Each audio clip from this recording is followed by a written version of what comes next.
வணக்கம். மேச ராசிக்காரர்கள் திருப்பதி சென்றால் யோகமாக இருக்கணும், மேச ராசிக்காரங்க திருப்பதி போயிட்டு வந்தோன்னே பெரிய யோகத்தை தரணும், அதிர்ஷ்டத்தை தரணும் அப்படின்னு நினச்சிங்கன்னா, நீங்கள் உங்களுக்கு அதிபதியான செவ்வாய் பகவானை குறிக்கக்கூடிய செவ்வாய்க்கிழமை அன்னைக்கு நீங்கள் திருப்பதி ஏழுமலையான தரிசனம் பண்ணுங்கள். தாழம்பூ குங்குமம் வாங்கி நீங்கள் ஏழுமலையான் கோயிலுக்கு திருப்பதிக்கு தாழம்பூ குங்குமத்தை வாங்கி கொடுங்க.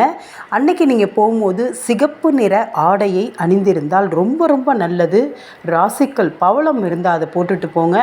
அப்படி இருக்கும்போது நீங்கள் மேச ராசிக்காரர்களே, உங்களுக்கு உடலில் எந்த வியாதி இருந்தாலும் ஓடிவிடும். அது மட்டும் இல்லாமல் தொழிலில் நல்ல லாபமும் யோகமும், அடுத்தடுத்து மேலே மேலே தொழிலில் போயிட்டுருக்கிற ஒரு நல்ல நன்மையும், வீட்டில் எந்த மங்கள நிகழ்ச்சி தடைபட்டு இருந்தாலும் அந்த மங்கள நிகழ்ச்சியும் அருமையாக நடக்கும். மேசராசி நேயர்களே, இந்த நாளில் திருப்பதி ஏழுமலை